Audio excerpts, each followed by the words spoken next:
What was the most satisfying or exciting part of working on this film? I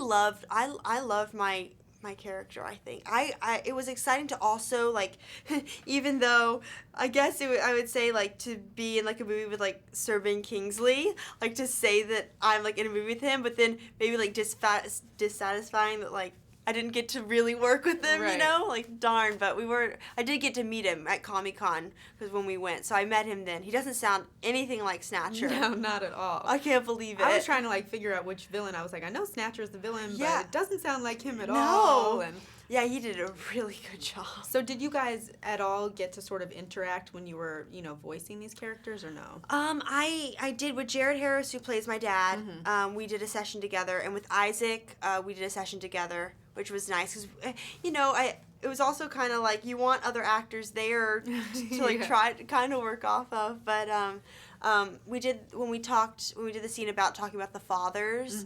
Mm-hmm. Me and Isaac did that because that's kind of more of like an emotional, not an action scene or anything. Yeah. So that was good to play off someone. And, if you were going to tell people, if you were going to tell your friends, you have to see the Boxtrolls because Yes. how would you finish that sentence? You have to see the Boxtrolls because it's extremely clever and it's unlike anything you've seen before, I feel. And I feel like there's like a lot of sort of, not maybe hidden, but there's a lot of deeper, messages throughout the film. There are. What do you sort of think audiences will take away after they see this? Well, obviously these little guys are definitely judged by kind of their name and the way they look and that they live underground, and so it's, don't judge a book by its cover, but also like they're very scared and in order for them to show people who they truly are, they have to overcome their fear and they have to stop being terrified of everything. Yeah. And so I think like a message is step outside of your comfort zone because like when you do that, like good things can happen. And what about, there seemed like a pretty strong family message as well. Yeah. How would you speak to that? Because there was a lot of talks about, you telling him what a father is is. and him not sort of having that. Yes, I know because I guess Eggs, is an orphan in a way. Mm-hmm. So he's trying to figure out, what is a family?